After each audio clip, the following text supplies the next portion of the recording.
បាទជំរាបសួរបងប្អូននិងប្រិយមិត្តទាំងអស់គ្នាដែលតែងតែតាមដានទស្សនានៅវីដេអូពី Channel YouTube My Trip បាទហើយនេះគឺខ្ញុំបង្ហាញបងប្អូនពី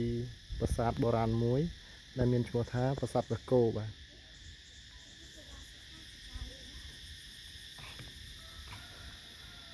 បាទនេះ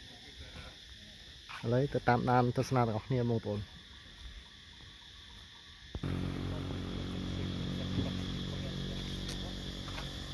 នេះប្រាសាទព្រះគោចុងសតវត្សទី9ច្រកខាងកើតចឹងនេះប្រាសាទនេះត្រូវបានកសាងឡើងនៅក្នុងចុងសតវត្សទី9បាទបងប្អូន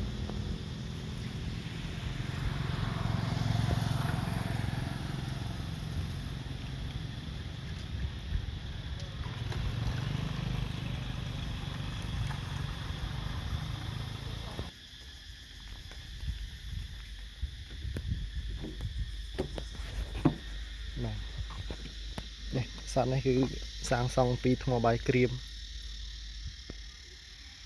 និងថ្មភក់ផងដែរ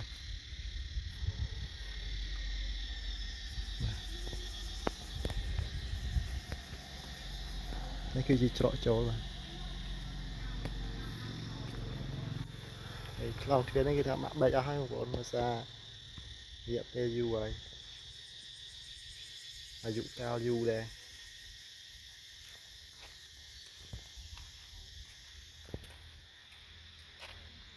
នេះស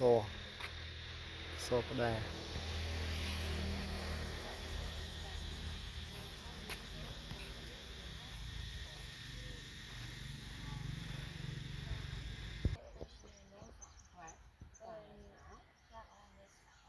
which means the greatest of the posthumous name of King Yavanamala,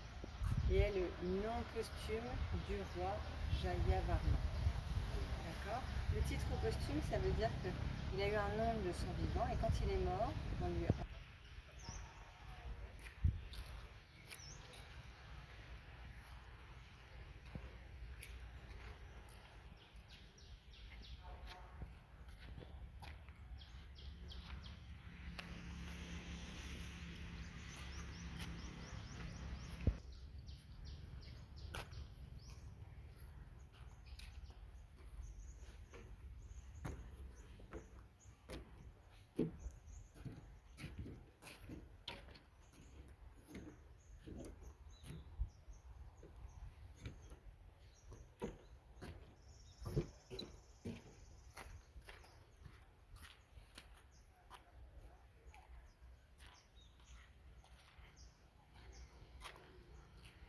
បាទប្រាសាទព្រះគោនេះគឺមានទីតាំងស្ថិតនៅ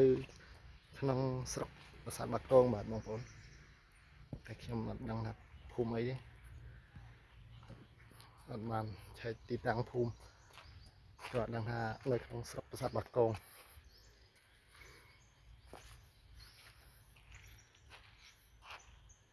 នេះបាទទីធ្លាប្រាសាទហើយបែកបាក់អស់ច្រើនណាស់បងប្អូនហើយនៅជុំវិញប្រាសាទហ្នឹងគឺសុទ្ធតែដើមឈើធំមកលុបវិឆ័យសំឡេងរីយំរំពងណាហើយទស្សនាអស់នេះបងប្អូន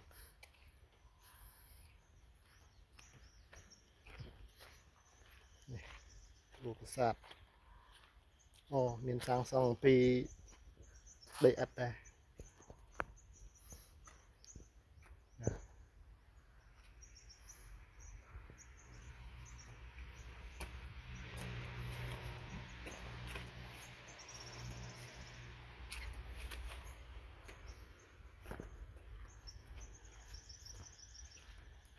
បងប្អូន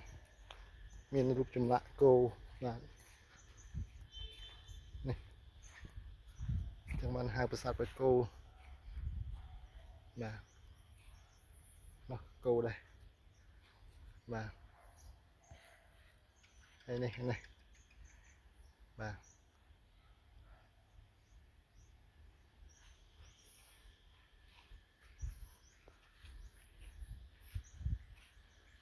ហើយនេះគឺតួប្រាសាទណាបងប្អូនបាទមានរូបចម្លាក់តោហើយប្រាសាទនេះគឺសាងសង់ពី อัดดดมา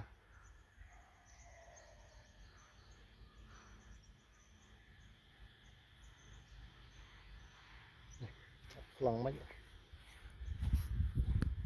เลยมือมันจมซะนะ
นี่คือตัวภาษาเราบ่